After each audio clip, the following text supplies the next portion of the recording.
Einige Tage später backen Lilifee mit ihren Freunden im Schloss vergnügt einen feinen Äpfelkuchen.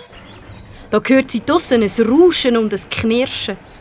Neugierig macht sie die schweren Schlosstüren auf. Vor der langen Steintreppe, die in den Garten hinabführt, steht ein silbriger Schlitten, gezogen von 2 mächtigen Eisbären.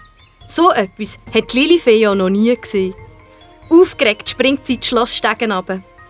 «Was hat denn das zu bedeuten?» fragt sie das seltsame Männli mit der grossen Fellmütze, wo auf dem Schlitten sitzt. Das Männli übergibt ihr wortlos einen glitzerigen Briefumschlag.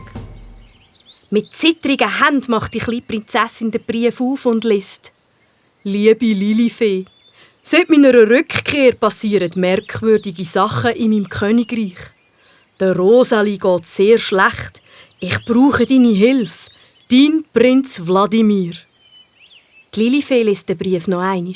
Jetzt aber mit lauter Stimme, um sicher zu sein, dass sie auch alles richtig verstanden hat.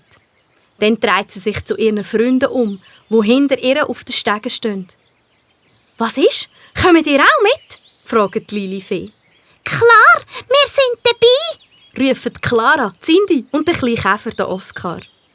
Bald darauf klettern Lilifee und ihre Freunde, eingepackt in warme Mäntel und dicke Mützen, auf den Schlitten. «Wartet! Noch nicht losfliegen!» ruft Lilifee plötzlich.